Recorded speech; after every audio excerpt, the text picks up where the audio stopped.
여러분 축복합니다. 어제 이제 대한이 지나고 이제 입춘을 향하여 지금 달려가고 있습니다. 여러분 우리가 느끼는 체감 온도는 아직도 겨울인데 절기는 벌써 봄이 다가오고 있습니다. 이렇듯 하나님께서 우리에게 주시는 그 놀라운 은혜도 우리의 느낌과는 전혀 다르게 예상하지 못한 상황 속에서 하나님께서 하나님 정해진 그 시간에 우리에게 주시길 우리 소망하면서 오늘 41쪽에서 봅니다. 성소로 요셉. 여러분 요셉은 아버지 야곱의 많은 사랑을 받았습니다. 이 사랑은 그냥 편애적인 사랑이죠. 야곱이 사랑했던 라헬, 아들을 낳지 못했던 그가 야곱에게 11번째 아들로 요셉을 낳았습니다. 그리고 요셉을 딱 낳자마자 아버지 야곱은 자신감이 생깁니다. 내가 이제는 내 아버지 이삭이 있는 저 헤브론으로 내가 돌아가도 되겠구나.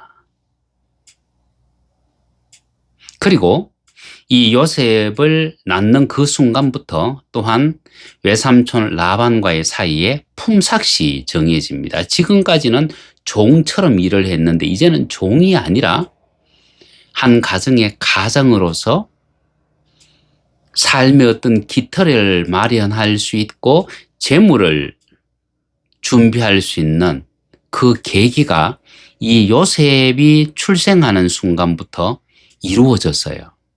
그래서 요셉은 태어나면서부터 이 부유함을 가지고 태어난 사람입니다. 그런데 요셉은 형제들의 잘못을 본 후에 그들을 위해서 기도하기보다는 아버지에게 고사질한 사람. 여러분 우리가 하나님의 은혜 가운데로 이렇게 쭉 들어가면 하나님께서 우리의 시야를 열어주세요. 우리의 귀를 열어주세요. 그래서 보지 못한 것을 보게 하시고 듣지 못한 것을 듣게 하세요. 그런데 이것을 가지고 사람으로 방향을 돌려버리면 사람 속에 있는 단점, 약함, 게으름, 미련함 이런 것들이 더 많이 보여요. 여러분 내가 하나님의 은혜 가운데 있다는 얘기는 하나님의 은혜 가운데 있는 좀 더 부족한 사람들을 그들을 위해서 기도하고 그들을 긍휼히 여길 사명이 하나 더 주어졌을 뿐이에요. 그래서 내가 은혜 안에 있다는 이유로 나와 수준이 조금 안 맞는 이들을 정죄한다 그러면 우리는 하나님의 은혜를 나를 위한 나의 만족을 위한 도구로 사용하고 있는 거예요. 그래서 하나님의 사람은 이웃의 한 일을 보고 그의 옳고 그름을 판단해서는 안 됩니다. 왜냐하면 하나님은 누구에게도 사람을 판단할 권세를 주신 적이 없으십니다. 여러분 사람의 한 일을 보면 잘된 일과 잘못된 일이 있을 수 있습니다. 그런데 일에 대해서는 판단할 수 있어도 사람에 대해서는 판단할 수 없는 것이 정상이에요. 그런데 우리는 사람과 일을 분리를 못해요. 그래서 누군가가 해놓은 그 잘못된 일을 보면서 그 일을 바로 고치기 위해서 첫 번째로 하는 일이 뭐냐면 그 일을 해놓은 사람에게 화를 내는 거예요. 사람에게 화를 냅니다. 여러분 사람에게 화를 낸다는 얘기는 그 사람을 만드신 하나님에게 화를 낸다는 얘기예요. 여러분 모든 사람은 하나님의 형상을 가지고 있습니다. 비록 타락했고 죄로 점철되어 있을지라도 모든 사람 속에는 하나님의 형상이 다 있습니다. 여러분 우리에게는 사람을 판단할 지혜도 없고 권세도 없어요. 누군가가 지금 일을 잘못 저질렀습니다. 선택을 잘못했습니다. 그의 행위가 온전치 못합니다. 그런데 여러분 우리가 만약에 그 시간에 그 상황 속에 들어가 있었다 그러면 우리가 그들보다 더 나은 선택과 행위를 했을 것이라고 자신할 수 있는 사람이 누가 있습니까? 없어요. 그 사람은 그곳에서 최선을 다해서 선택한 거예요. 시간이 지나고 난 뒤에 이렇게 그 상황 밖에서 이렇게 보니까 저 사람이 왜 판단을 저렇게밖에 하지 못했지? 저 사람이 오른쪽으로 가야 되는데 왜 왼쪽으로 갔지? 우리는 그것을 알 수 있습니다. 그죠? 밖에 있으니까. 그러나 그 상황 속에 들어가면 몰라요. 마치 밀림 속에서 길을 찾아가는 것과 같습니다. 그 밀림 속은 좌우에 나무들이 빡빡합니다. 앞도 옆도 뒤도 보이지를 않습니다. 거기서는 더듬거리면서 가다 보면 일직선으로 갈 수가 없어요. 왼쪽으로도 가게 되어지고 오른쪽으로도 가게 되어지고 오른쪽으로 돌다 보면 제자리로 돌아와 있을 수도 있습니다. 그런데 밀림 위에서 이렇게 내려다 보면은요, 그 사람이 어디로 가는지 다 보이잖아요. 여러분, 우리가 누군가를 판단한다는 얘기는 바로 밀림 안에서 그와 같은 상황 속에서 판단하는 것이 아니고 우리는 밀림 위에서 이렇게 내려다보고 있기 때문에 그 사람을 판단할 수 있는 겁니다. 그런데 내가 그 속에 지금 들어가 있다고 생각을 하면 우리는 그의 그 잘못된 판단조차도 우리는 존중해 줘야 되고, 그리고 그를 인정해 줘야 되고, 그리고 그를 높여줄 수 있습니다.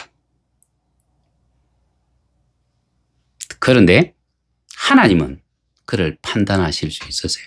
왜냐하면 하나님은 그의 안에서 그의 시간에 그가 있던 현장에 함께 계셨기 때문입니다. 다만 하나님은 자신이 선택한 사람이 땅에서 살아가는 동안 하나님을 대신하여 이웃을 그저 용납하고 그저 품어주는 사람으로 다듬어 가세요. 그래서 요셉이 17살의 요셉이 저 바로 앞에 설 때 나이가 30살이었습니다. 그 13년 동안 하나님께서 그를 어떻게 다루시는지를 창세기 37장, 39장, 40장에 걸쳐서 기술합니다. 세 개의 장에 요셉이 어떻게 변화되어 가는지를 기술하고 있습니다. 그런데 이 변화는요, 자기 중심적인 사람 요셉이 하나님 중심의 사람으로 변화되어서 가는 과정이에요. 형들의 허물을 덜쳐내고 자기를 자랑했던 사람이 이제는 자기를 죽이려고 하고 자기를 종으로 팔았던 그 형들을 도리어 살리는 사람으로 변화되어서 가는 과정이고, 자신을 높이던 자가 하나님을 높이는 사람으로 변화되는 과정이에요. 그는 자기의 그 본성적 의지가 죽고 하나님이 사용하시는 사람이 될 때까지 13년 동안 애굽에서의 삶을 살아갑니다. 여러분, 가나안 족장에 사랑받는 아들이 애굽의 종이 되었습니다. 애굽의 죄인이 되었습니다. 여러분, 종과 죄인은 언제 죽을지 모르는 거예요. 희망조차 사치가 되는 그 시대입니다. 거기다가 자기가 섬기던 주인의 부인을 강간하려고 했던 강간미수범이라는 지금 누명을 쓰고 감옥에 들어갔습니다. 여러분, 당신은 자유하는 부인에 대하여 강간하려고 했다는 것은요, 적결처형이에요. 그런데 지금 살아있다는 것만으로도 기적이에요. 동시에 이 강간미수범은요, 뭐냐면 요즘 우리나라는 무죄 추정의 원칙을 사용합니다. 유죄가 확정되어지기 전까지는 무죄예요. 그런데 당신은 유죄 추정이 아니고 유죄 확정의 원칙이에요. 무죄가 확정되어지기 전까지는 무조건 유죄라는 거예요. 그러면 뭐예요? 고소되어지는 순간의 적결처형이고, 두 번째는 고소한 그 부인이 내가 일부러 고소했다, 고소를 취하하기 전까지는요, 이 사람은 유죄예요. 그러면 요셉이 감옥에 있는 만 2년 동안 저녁에 잠을 자면서 얼마나 두려웠을까. 내일 아침에 나는 처형될지 모르는데. 아침에 눈을 뜨면서 얼마나 불안했을까.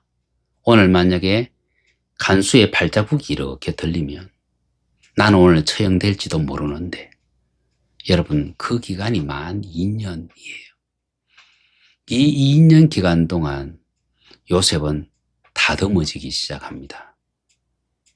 자기 본성이 아니라 하나님이 원하시는 본성으로 형제의 허물을 덜쳐냈던 그가 형제들을 용납하고 사랑하고 그들을 축복하고 그들에게 먹을 것을 공급하는 사람으로, 자기를 노예로 팔았던 형들을 도리어 살리는 사람으로, 그들이 애굽에서 살아갈 수 있도록 삶의 터전을 마련해 주는 사람으로 여러분 의지가 완전히 바뀌어지는 삶을 살아가요. 하나님께서 우리를 다듬으시는 이유도 동시에 하나님께서 이 성막에 들어가는 첫 번째 이 번제단에서 우리에게 요구하시는 것은 우리의 본성적 의지, 습관화된 의지, 바로 그것을 죽일 것을 우리에게 요구하십니다.